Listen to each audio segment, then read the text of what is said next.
Mwari varipo vanorarama, musiki wedenga nepasi, muambi nemupedzisi weupenyu. Chandinoziva Mwari ndimweya, vari vatatu mumwemu, the Holy Trinity, vanogara nekusingaperi. Chiramba kusakara, pavanofura hapana anova, vakati hongu hapana anoti kwete. Handinomboriona denga racho, asi ndinoziva kuti ririko. Handinombomuona Mwari wacho, asi ndinobvuma kuti ariko.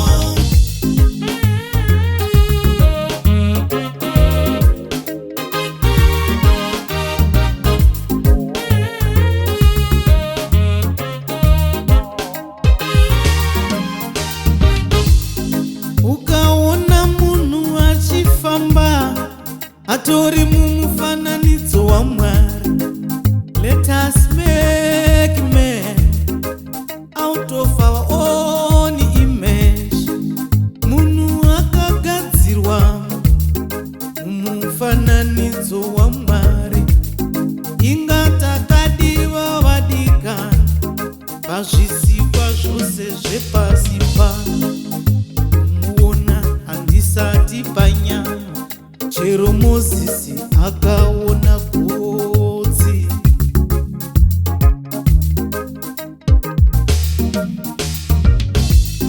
Hapana anoona Mwari akararama kuona zuva zvakare. Shoko raMwari rinodaro, chiripo kutenda chete, chiripo kutora kutenda kuti Mwari variko. Handinomboriona denga racho, asi ndinoziva kuti ririko. Handinombomuona Mwari wacho, asi ndinobvuma kuti ariko.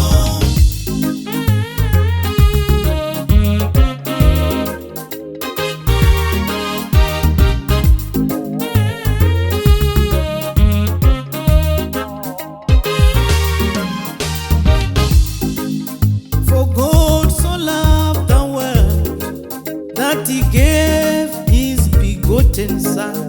Whosoever believes in him will not perish, but has eternal life.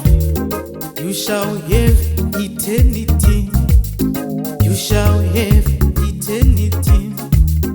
You will have eternity. Nicodemus went to Jesus, tell me about this salvation.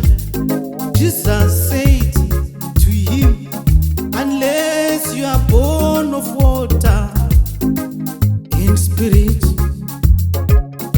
and spiritual things, you cannot understand. They are like wind, you don't know where it's coming from or where it ends. You have to believe that he is alive. You have to believe that the Lord is there. You have to believe. Handinomboriona denga racho, asi ndinoziva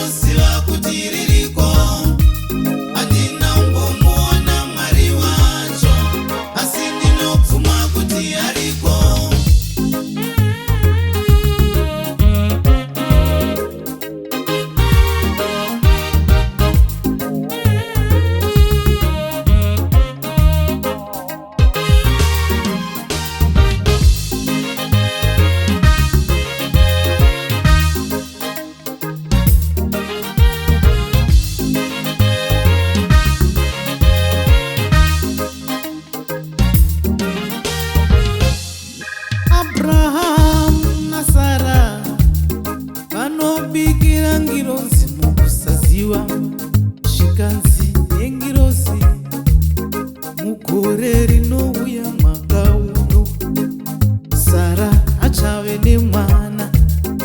Sara akarowa chikwere zvara mwana here zera rangu iri asi zvakaitika handina umboriona denga racho asi ndinoziva kuti ririko handina umbomuona Mwari wacho asi ndinobvuma kuti ariko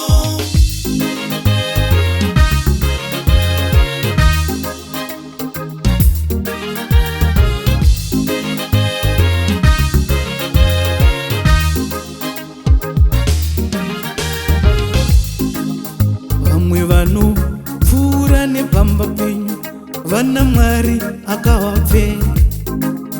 Ndakauya pamba pako ukandinyima chekupfeka, ndikauya ndine nzara ukasandipa chokudya. Nhai Mwari makauya rini? Nhai Mwari ndiudzei, ndiudzei makauya rini? Dzoka mumashure umo uchivheneka uchaona zuva randakakushanyira. handina umboriona denga racho asi ndinoziva kuti ririko handina umbomuona Mwari wacho asi ndinobvuma kuti ariko